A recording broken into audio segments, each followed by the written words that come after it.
Why advocates are protesting इन दिल्ली। सबसे पहले आपको समझना होगा कि दिल्ली में जो एडवोकेट प्रोटेस्ट कर रहे हैं वो अपने लिए नहीं कर रहे हैं, वो कर रहे हैं आपके लिए, आम जनमानस के लिए। पूरा मामला क्या है, सीआरपीसी की जगह जो नया बीएनएसएस आया उसमें ये बात कही गई, जो नया क्रिमिनल कोड है,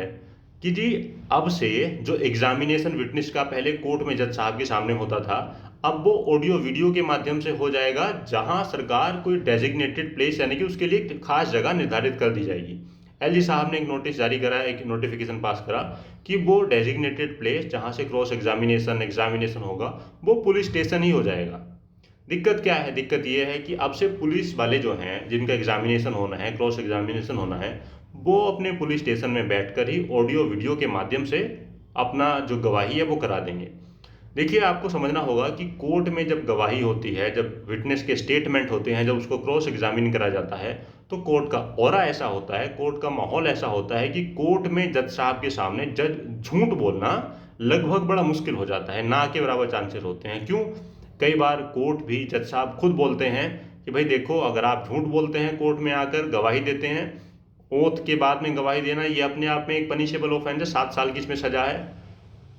जनरली होता यही है कि देखने को मिलता है कि क्रॉस एग्जामिनेशन में जो एडवोकेट साहब हैं, इधर उधर के क्वेश्चन पूछकर वो सच निकलवा ही लेते हैं। अब दिक्कत ये आ जाएगी, जो विटनेस है, जो पुलिस स्टेशन में बैठा है, जो पुलिस वाला है,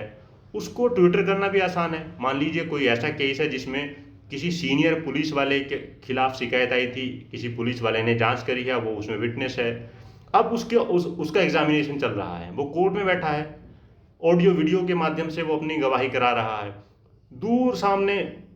या उसी रूम में कोई जो सीनियर थे उनके, वो बैठे हुए हैं, तो दबाव में आकर वो सामने ही बैठे हुए, डर में वो कैसे सच बोल देगा।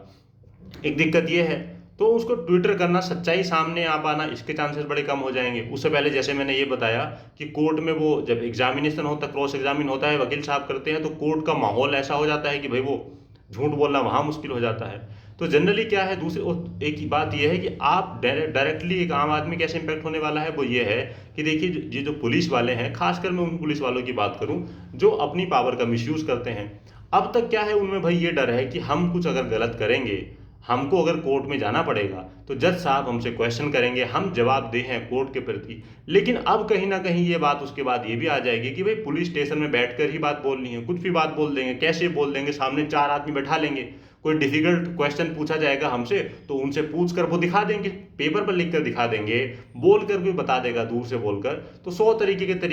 तरीके निकल आएंगे। तो जो फेयर ट्रायल है, सच का सच, झूठ का झूठ सामने जो आना होता है, इसमें बड़ी दिक्कत आने वाली है।